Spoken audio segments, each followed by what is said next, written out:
참 예수님, 오늘은 연중제 10주간 목요일입니다. 성부와 성자와 성령의 이름으로 아멘. 오늘 말씀도 역시 산상설교 계속 이어가고 계신데요. 오늘은 어떤 말씀을 하시는지 한번 보도록 하겠습니다. 이게 중간에 있어가지고 제가 사라지도록 하겠습니다. 마테오가 전한 거룩한 복음이고요. 너희의 의로움이 율법학자들과 바리사이들의 의로움을 능가하지 않으면 결코 하늘나라에 들어가지 못할 것이다. 살인해서는 안 된다. 살인한 자는 재판에 넘겨진다고 옛사람들에게 이르신 말씀을 들었다. 그러나 나는 너희에게 말한다. 자기 형제에게 성을 내는 자는 누구나 재판에 넘겨질 것이다. 살인하는 자도 재판에 넘겨지고 화를 내는 자도 재판에 넘겨진다는 것은 화를 내는 것이 하늘나라에서는 살인하는 것과 별반 다를 게 없이 치부될 수 있다라고 하는 거죠. 좀 억울할 수 있지만 사실 상황만 잘 맞으면 화를 내다가 우발적인 살인을 저지를 수도 있는 거죠. 그렇기 때문에 예수님께서는 여기서 중요한 거는 행동이 아니라 감정을 좀 살펴라. 그래서 또 뭐 나중에 나오겠지만 우리가 간음을 행위로 해서 하는 것이 아니라 음탕한 마음이 있다면 간음하는 것과 같다. 그래서 자신 있으면 눈을 차라리 빼버려라. 그렇게는 안 된다는 거죠. 구원이. 근데 이제 우리 감정이라고 하는 것은 행복하여라부터 나오는 거죠. 우리가 그리스도가 되면 내가 죽고 그리스도가 되었다고 믿으면 감정이 조절될 수가 있는데 오늘 나오는 것은 이제 분노, 화에 대한 거죠. 그래서 화가 올라온다면 살인하는 것과 같다라고 하는데 요즘 굉장히 분노할 일들이 많은 것 같아요. 세상이 뭐 자연도 굉장히 좀 불안불안하고 우리 이 전 세계가 돌아가는 것도 불안불안하고 또 그만큼 사는 게 각박해지니까 화를 낼 일도 참 많은 것 같아요. 그래서 그런지 넷플릭스에서 이 성난 사람들 비후라고 하는 이 드라마가 굉장히 흥행을 하고 있다고 해요. 이제 이 남자 주인공은 한국 사람이고 이제 그 삼촌인가요? 사촌인가 누구한테 이제 아버지 어머니가 돈을 사기를 당해서 한국으로 이제 갔고 이제 동생이 한 명 있는데 걔는 그냥 게임만 하고 코인만 하고 이제 페인처럼 살고 얘는 이제 내가 힘을 다해서 이 가게를 다시 살려보려고 하는데 안 되는 거죠. 그래서 죽을까 말까 하고 있는데 어떤 돈 많은 중국계 여자가 랑 이제 주차장에서 시비가 붙어요. 근데 이 여자도 가난하게 자랐지만 자수성가를 했는데 남편은 뭐 모든 거를 좀 긍정으로 좀 봐라.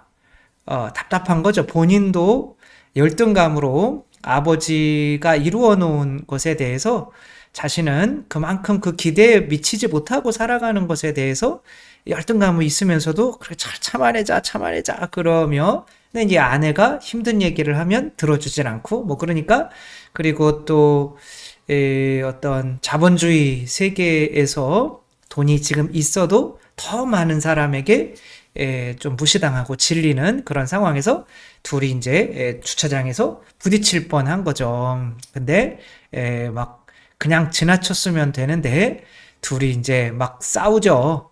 싸우는 것으로 해서 이제 그 드라마가 10편까지 있는데 그 10편까지 저는 다 볼 수가 없어요. 왜냐하면 넷플릭스에 가입을 안 했어요. 근데 뭐 유튜브에 나와 있는 거를 이렇게 보면 이제 그것 때문에 이제 그 긴 이야기가 이루어지는 거죠. 이제 다른 것과는 다르게 여기에서는 이 성난 사람들, 이 분노가 과연 저 상대방 때문인가 아니면 내 안에 원래 분노가 있었는데 그것이 저 사람 때문에 터져버린 건가를 묻고 있어요. 그리고 어떻게 하면 그 분노가 가라앉을 수 있을까라는 것도 좀 묻고 있죠. 우리는 화가 왜 날까요? 한번 이 원숭이들에게 한 원숭이에게 두 원숭이에게 일단은 오이를 하나씩 이렇게 줘요. 그러니까 오이를 맛있죠. 오이 맛있게 먹는데 오이보다 포도를 한 10배는 좋아한대요. 근데 오이를 주다가 한 원숭이한테는 계속 오이만 주고 한 원숭이한테는 이제 포도를 주는 거죠. 그 오이를 잘 먹던 원숭이가 어떠한 행동을 보일까요? 분노를 할까요? 안 할까요? 이걸 보면서 도대체 분노의 원인이 뭘까를 한번 이렇게 생각해 보면 좋을 것 같아요. 잘 먹죠, 오이. 잘 먹고 있는데 자, 이제는 포도를 주기 시작하는 거죠. 한 원숭이한테는. 근데 한 원숭이한테는 오이를 주는 거죠. 그걸 던져버려요. 이렇게. 지금 장난하냐? 너 나가면 죽는다. 빨리 나도 포도 내놔. 막 그러는 거죠. 그 전까지는 둘 다 오이를 줬을 때는 잘 받아 먹었는데 포도 오이를 주니까 너나 먹어라. 그러고 이거 저거 어떡하지? 저거 내가 나갈 수만 있으면 막 이렇게 하는 이 모습을 되게 재밌게 봤는데 어떻게 보면 분노의 원인을 우리가 찾을 수 있는 것 같아요. 어떤 사람들은 이렇게 분노가 뭐 위험에 처했을 때 그런 것도 분노라고 하는 그거는 분노가 아니죠. 생존 때문에 닥치는 그런 위험한 상황일 때 화가 난다? 뱀이 나타나는데 갑자기 뱀이 나타나는데 화가 나? 그게는 분노라기보다는 그런 거는 생존에 대한 두려움이죠. 근데 분노는 좀 화는 다른 것 같아요. 화는 누군가와 비교가 되는 거죠. 그러니까 어떤 관계 안에서 일어나는 거죠. 근데 그것들이 만약 모기나 뭐 얘네들이나 그런 것들은 이제 뭐 어떤 동물들이 관계를 맺는 그런 상황은 아니니까. 근데 어떤 고등동물 이상이 되면 차별을 하면 저렇게 화가 나는 거죠. 그러니까 화의 원인은 어떤 뭐 그냥 단순한 뭐 내 생존의 위협을 받아서 화가 나는 것이 아니라 너도 나 무시해? 뭐 이런 거죠. 무시하냐? 나 무시하냐? 뭐 이런 거죠. 네가 뭔데 나를 무시해? 그러니까 이전에 무시를 당했던 기억이 있는 거죠. 그러니까 지금 충분히 막 화가 나 있어요, 이미. 그래서 화가 밖으로 표출되는 거는 하나의 원인인 거지. 그리고 이 시리즈물에서 맨 마지막은 이 둘이 정말 온갖 자존심을 다 버리고 같이 함께 살아남아야 되는 이런 상황에 처해요. 그리고 서로 정말 왼수같이 하던 둘이 사랑하게 돼요. 그러니까 분노를 하니까 근데 이제 이 남자는 어떤 건축이나 전기나 이런 일을 하는 사람인데 부모님을 위해서 집을 이렇게 하나를 마련해서 했는데 본인이 전기선 잘못 연결해서 집이 불이 나버려요. 그러니까 아주 마지막 남은 자존심이 바닥에 떨어진 거죠. 이 여자도 식물 뭐 이런 것에 전문가인데 그래가지고 이거 먹을 수 있어 네가 따와 그래가지고 따왔더니 먹었는데 얼굴이 저렇게 돼버린 거예요. 못 먹는 거였던 거예요. 그러니까, 야, 우리 다 진짜 아무런 뭐 존재가 아니구나, 별거 아닌 존재구나, 라는 거를 느꼈을 때는, 이제, 지금 이제 그 핸드폰을 지금 그 동떨어진 데에 어떤 광야 같은 데서 있기 때문에 핸드폰이 안 터져가지고 지금 잡고 있는 건데, 그러면 어쩌면 이 시리즈가 이야기하려고 하는 거는, 무시당할 수 없을 만큼 내 자신이 낮아졌을 때, 자존심을 세우지 않을 때는 화가 안 난다는 거죠. 서로 협력을 하게 되는 건데, 아직, 내가 자존심을 세울 게 있다면, 이렇게 분노를 해서, 하게 된다는 거죠.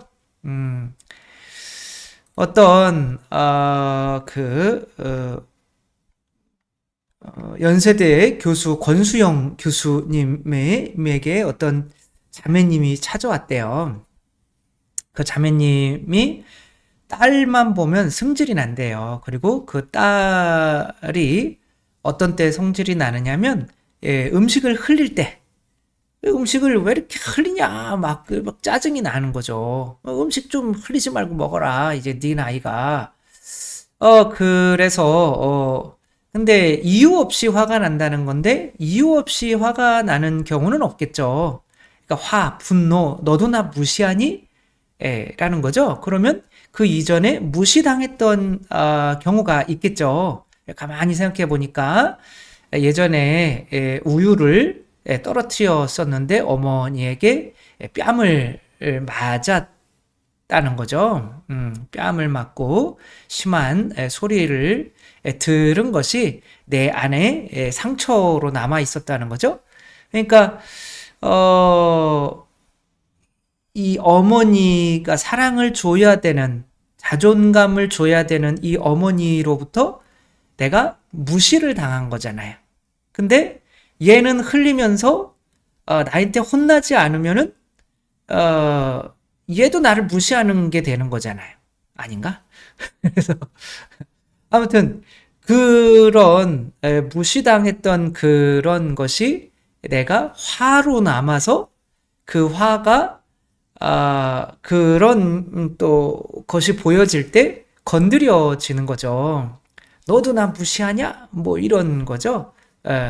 그래서 어렸을 때 부모님으로부터 사랑받지 못해서 자존감이 떨어진 사람들은 그 자존감이 떨어지는 것 자체가 바로 화인 거죠.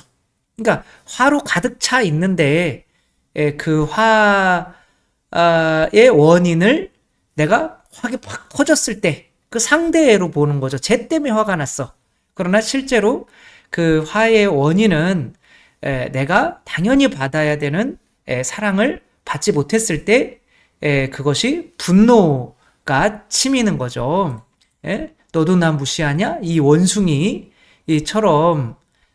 둘 다 오이를 줄 때는 괜찮지만 이제 한 원숭이한테는 포도를 주면서 그렇게 하면 이게 무시하게 되는 거잖아요. 그러면 분노가 치미는 거죠. 그러니까 우리가 분노가 치밀지 않으려면 뭐 자존감을 하면 되는 거죠. 다른 사람이 부자가 되고 나는 가난해도 내 안에 하느님 계신데 뭐. 다른 사람이 인기가 많아도 내 안에 하느님 계신데 뭐. 그죠? 그래 너 나한테 많이 줬니? 난 너한테 다 줬다. 하느님 성체를 영하는 사람들은 하느님한테 다 받은 사람인 거죠. 행복하여라 여기부터 시작하는 거죠. 오늘 복음이 다 처음에, 그러니까 행복하면 모든 게 해결된다는 거예요. 그리고 그 행복은 교회라는 것을 통해서 그 교회가 우리에게 주는 예수님의 살과 피를 통해서 그리스도처럼 되면 마음이 가난해지고 뭐 더 이상 원하는 게 없어요. 온유해지고 뭐 마음이 깨끗해지고 그리스도처럼 되는 거죠. 그러면 행복하다. 그러면 하늘나라가 그들의 것이다. 그러면 그런 자존감 때문에 화가 나지 않는다는 거죠. 화 자체가 안 난다. 그래서 너희 힘으로 한번 화 안 내려고 노력해봐라. 그게 되나? 라고 하는 거죠. 이 베드로 예수님 보고 물 위를 걷고 있어요. 근데 어떤 사람들은 막 모터보트를 막 타고 있어요. 어떤 사람은 배를 막 젓고 있는데 근데 나는 물 위를 걷고 있어요. 이게 어마어마한 자존감이죠. 우리는 물 위를 걸을 수 있는 존재인가? 그런 상황에서 뭐 수상 스키를 타고 누가 슉 지나간다고 해서 야, 저 수상 스키 저 비싼 거 타서 너무 부럽다. 열받아 죽겠네. 왜 하느님 나는 이렇게 가난하게 만들고 저런 애들은 저런 걸 타게 만들고 뭐 이런 분노가 나올 수가 없겠죠. 그러니까 우리가 행복하여라. 어떤 세상 것도 빼앗을 수 없는 행복, 내가 하느님의 자녀가 되었다는 이 행복만 있으면 분노가 치올라오지 않는다. 왜냐하면 분노라는 것 자체는 자존감이 낮을 때 부모로부터 사랑을 못 받고 그래서 내가 소중한 존재인 것을 모를 때 이미 가득 차 있는 그 화가 또 너도 나를 무시하냐? 라고 어떤 그런 계기가 있을 때 터져 나오는 거죠. 그러니까 그 화가 없으려면 이미 이제 부모님이 나를 사랑해 주는 건 끝났잖아요. 그러니까 우리가 성체를 통해서 무엇이 되는지만 믿을 수 있으면 내가 죽고 그리스도가 되었다는 것만 믿을 수 있으면 어떠한 상황에서도 우리는 우리 안에서 분노나 화가 끌어오르지 않을 수 있다라고 오늘 복음은 말해 주는 거죠. 우리들 정말 이 분노가 치올려 오는 이런 세상에서도 우리는 하느님의 자녀라는 자존감으로 화내지 않고 그리고 밖으로 표출되는 게 아니라 아예 화 자체가 올라오지 않는 그런 존재가 될 수 있다는 것을 믿고 정말 내 안에 하느님 당신 자신을 온전히 온 우주를 만드신 하느님이 당신 자신을 우리에게 주셨고 우리가 하느님을 품은 성모 마리아와 같은 존재라는 거, 그 믿음을 확실히 갖고 살아간다면 우리가 화 없이 남편이 늦게 들어와도 술 드시고 들어와도 아내가 돈을 펑펑 써도 화가 안 날 수 있다는 거 믿고 우리 한번 온유한 사람이 한번 이렇게 돼볼 수 있었으면 좋겠습니다. 주님께서 여러분과 함께 전능하신 천주 성부와 성자와 성령께서는 여기 모인 모든 이에게 축복을 내리시어 길이 머물게 하소서. 주님과 함께 가서 복음을 전합시다. 하느님 감사합니다. 성부와 성자와 성령의 이름으로 아멘. 감사합니다. 사랑합니다.